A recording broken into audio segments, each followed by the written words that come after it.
রবের পথে। কানখুলি লাল মসজিদ দিনিয়াত মুনাজ্জাম মক্তব। সবাই গাড়িগুলো রাস্তায় সরিয়ে দিন।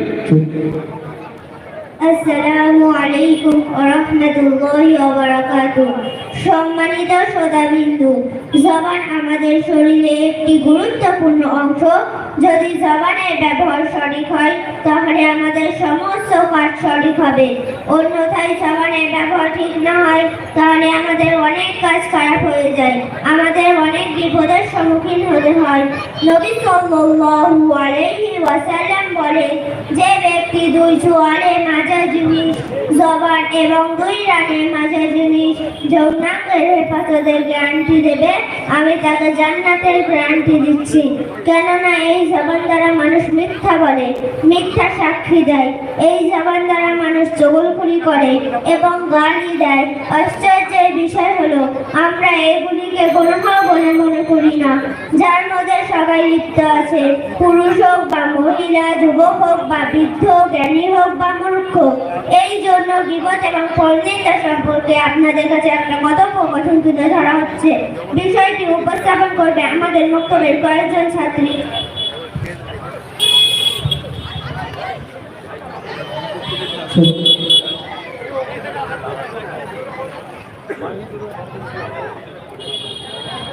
আসসালামু আলাইকুম। ওয়ালাইকুম আসসালাম। অনেক দিন দেখা সাক্ষাৎ হয় না, বসো বসো।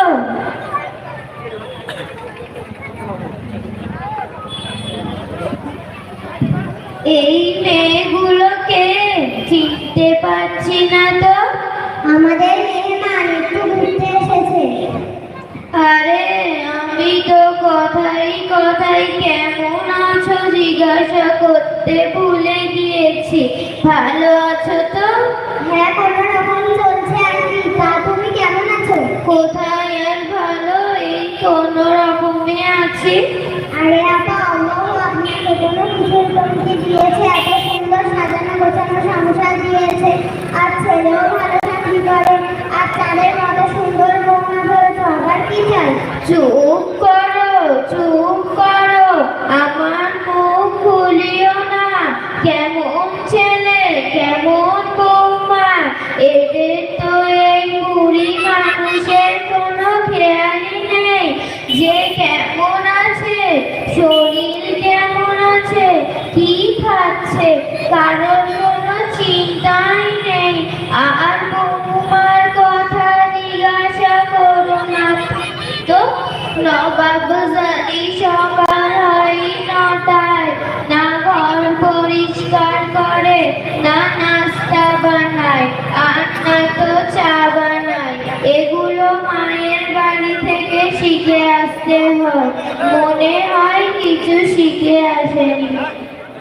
আর কি বলবো গো, যখন নিজের মায়ের বাড়ি থেকে কেউ আসে তখন একবার এটা খেতে দেয়, একবার ওটা খেতে দেয়। আর আমার কোনো আত্মীয় আসলে তখন নানা রকমের নাটক শুরু হয়ে যায়। কখনো মাথা ব্যথা করে, পেট ব্যথা করে, শরীর ভালো নেই, আর রান্নার হ্যাঁ আর বলো না, চা বানাবে এমন যেন কালো অমাবস্যার রাত, ডাল করবে এমন যেন ফুটানো পানি, আর ভাত রান্না করবে, খেলে পেট ব্যথা করবে। আর বাপের বাড়ি যাব কথা রাখো তো, 2 দিন পর পর বাপের বাড়ি যাবে, আর একবার গেলে আসার নাম নেয় না। আরে আপা, তোমার বৌমা এমন করে, তুমি কিছু বলো না কেন? দেখো বোন, আমি বলতে বলতে ক্লান্ত হয়ে গিয়েছি, আর কিছু বলা কঠিন হয়ে গেছে। বেশি কিছু বললে মুখ ফুলিয়ে যাবে, কথা বলবে না, ছেলে রেগে যাবে, সেই ভয়ে বেশি কিছু বলি না। এর জন্য চুপ করে সহ্য করি। যা, আরে আমি তো তোমাকে চা দিতে ভুলে গিয়েছি, চলো একটু চা। রয়েছে।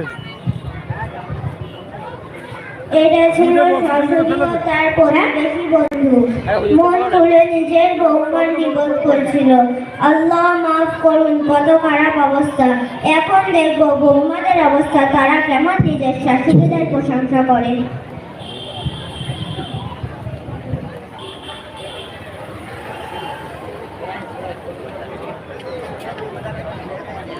আসসালামু আলাইকুম। ওয়ালাইকুম আসসালাম। বসো বসো, অনেকদিন দেখা সাক্ষাৎ হয় না, একটু গল্প করি।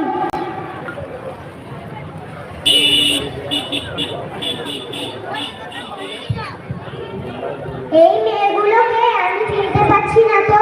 আমাদের মেহমান মুম্বাই থেকে এসেছে আর দিনের বিষয় অনেক কিছু জানে। আরে আমি তো কোথায় কোথায় কেমন আছে জিজ্ঞাসা করতেই ভুলে গিয়েছি। ভালো আছো তো? আলহামদুলিল্লাহ ভালো আছি। তা তুমি কেমন আছো? কি আর বলবো বোন, না মরে বেঁচে আছি। আরে এটা কেমন কথা বলছো? কি আর বলবো, যতক্ষণ বুড়ি মাথার উপর রয়েছে তখন শান্তি আর কোথায়। আরে সিমরান, তোমার ভাগ্য কত ভালো, তোমার শাশুড়ি বেঁচে আছে। আরে তারা কি আর ভালো থাকবো, যার আমার মতো শাশুড়ি মা থেকে কিভাবে ভালো থাকতে পারে? আরে বোন, এটা আমাদের ভুল হচ্ছে।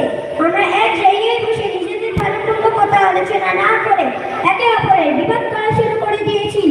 এই যে আমরা কখনো শাশুড়ি মা হয়ে বৌমার নিন্দা করছি, আবার বৌমা হয়ে শাশুড়ি মার নিন্দা করি, আবার কখনো ননদের নিন্দা করি, এবং অনেক সময় অন্য কোনো প্রতিবেশীর নিন্দা করি।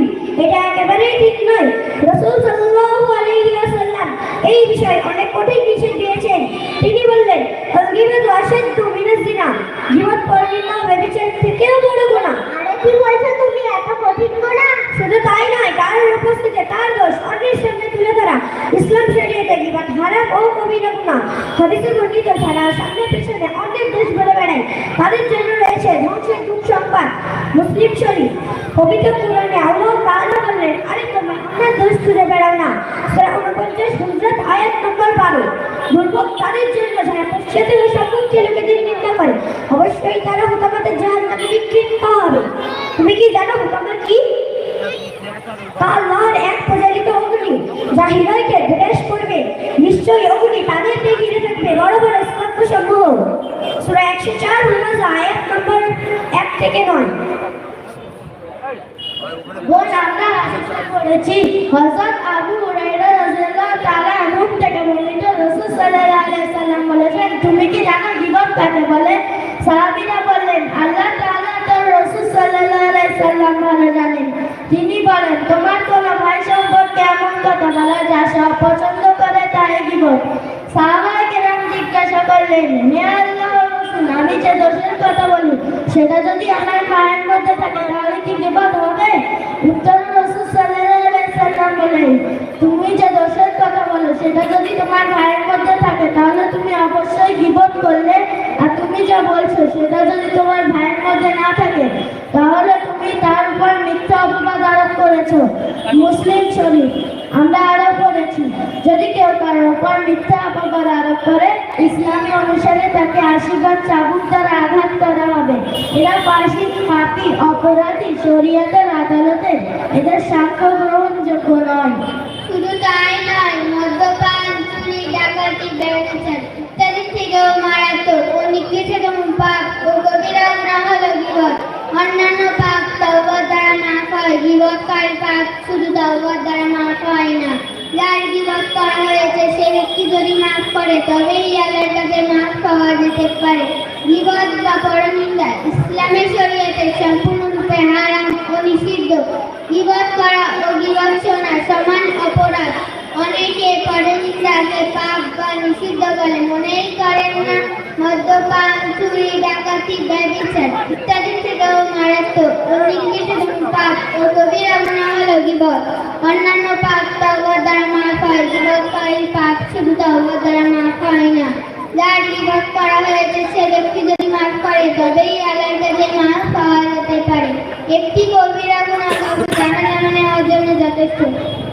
বোন, আমরাও বক্তব্য করেছি, যখন কে আপনাদের সঙ্গে বসে অন্যদের গীবত গাইবে তখন তাকে থামতে বলুন, আল্লাহর হুকুমের কথা স্মরণ করিয়ে দিয়ে সাবধান করুন। আর তাতেও যদি কাজ না হয় তবে সেখান থেকে সরে আসুন। মহান নবী হযরত মুহাম্মদ সাল্লাল্লাহু আলাইহি ওয়াসাল্লাম বলেছেন, পরনিন্দাকারী জান্নাতে প্রবেশ করতে পারবে না।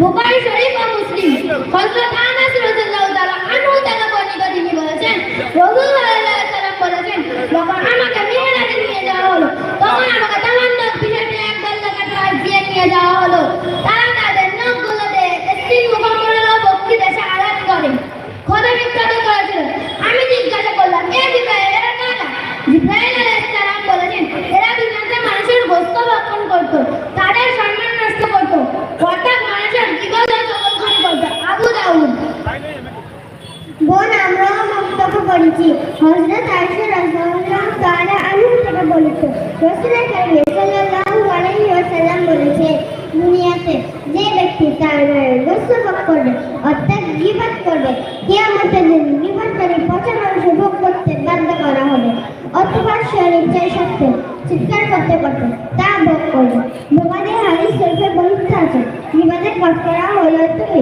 যা গীবত করেছিল তার জন্য মাত্রকে দোয়া করবে তুমি এইভাবে বলবে হে আল্লাহ তুমি আমার তার নামাজ করে দাও যদি সংশোধনের জন্য কাউকে কিছু বলা হয় তবে যার বলে শুধু তাকেই বলা যাবে অন্য কাউকে না সমালোচনাকারীকে বিচারে দিয়ে দিনের আমলের পরিশোধ করতে হবে যা সমালোচনা করেছে তার বলা নিয়ে সমালোচনাকারীকে যার নামে যেতে হবে